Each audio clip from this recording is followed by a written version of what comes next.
ku noqonayaa suurtagal ba tahay mise ma la filaya inay noqoto in madaxweynaha dowladda federaalka Soomaaliya xaqooda oo waa fasaxo madaxweynaha siiyay iyo in madaxweyne Muuse Biixi Cabdi yiraahdo waxaan yeelay midnimo ama federaal waxaan idin sheegi xafudaysanina intiina ay tawjiil baatiin 30 sano hadda ka dambe mise 40 sano wax yar ba ka noolaan wali shaqadeeyadu intaanada kala dhan baan u tagnaa asaas yeelata waa aba si socnaa hadda marka aan kaga tagna wax dhaxal gal ah nin kasta umadiisa wuxuu u horaa naftiisa wuxuu u horaa xoogiisa wuxuu u horaa aqligiisa warniga wuxuu aniga hadii sheekh baan ahayo hadii aan wax sidaan u hadlo lima badbaadinayo waa laga soo dabadooni ma hada saa tiraahdo waxaad ka tagaysaa waa wax jira ma aha taariikhda ma hadana saa ka gelisan marka intaas aan idin sheegay billahi tawfiiq ninkana khayr allah wayna beelu sheegin dadkaaga wayna runta u sheeg saxaafadda wayna runta u sheegto furi kaan wada hadalada hadii wada hadalada la waxa wada hadlay labadii madaxweyne geed kala gaari maayo waan kujiida gabcadaali suuya dadkaaga wayna beelu sheegin laakiin hal mid inaad Soomaalida ogaataa muhiim ah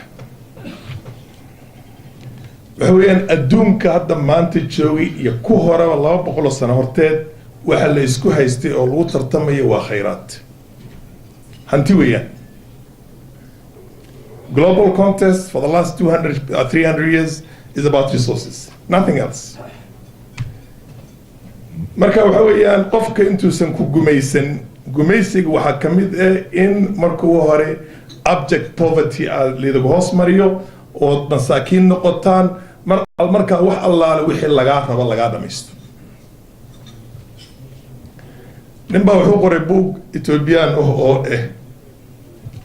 alright professor eba qoray 2002-2003 Medani naxasuustan kalamowi al-ittihad ku qoran tahay nin alla ninkii Soomaali ah oo magac lahaa oo dhanba oo Soomaaliya Djibouti lama bariki carti waxa meesha Djibouti lagu sameeyay kullu wuxuu yiraahday waxa weeyaan asal raac weeyaan waa basically people with connections to terrorism waxaan garanayaa ninaan anigu garanayay oo saaxiibaan ahayn oo shanta salaadood aan tukan jirin khamrigooda iska cabi jiray laakiin waxa ka dambiga ay galeen kaliya ay ahayd they are wealthy or they looked wealthy maybe that's the right terminology ila Soomaalidu anaga hantida anada way naga muuqataa ninka hadda 1 milyan oo shilin uu qabo uu haysto oo Kenya marka uu baato $10,000 ay tahay xaaskiisana dahab bay qabtaa meel fiican buu ku nool yahay gaari wanaagsan oo iska wada marka nin kasta waxa uu ka dhacsan Soomaalidu waa lacag socoto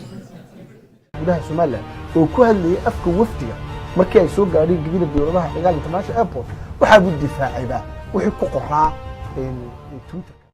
Ethiopia anaga saaxiib nala tahay Kenya anaga saaxiib nala tahay hebel anagu caankana leeyahay hadaan nahay daarood hadaan nahay hawiyo hadaan nahay dir hadaan nahay qolba qoys sheego kulligan waa lidu adeeganaya one script wiilal yar oo yaa sheekada iska wadaan maanta kuna kor loo qaadi afar maalmood waxa weeyaan Puntland baa garab la siini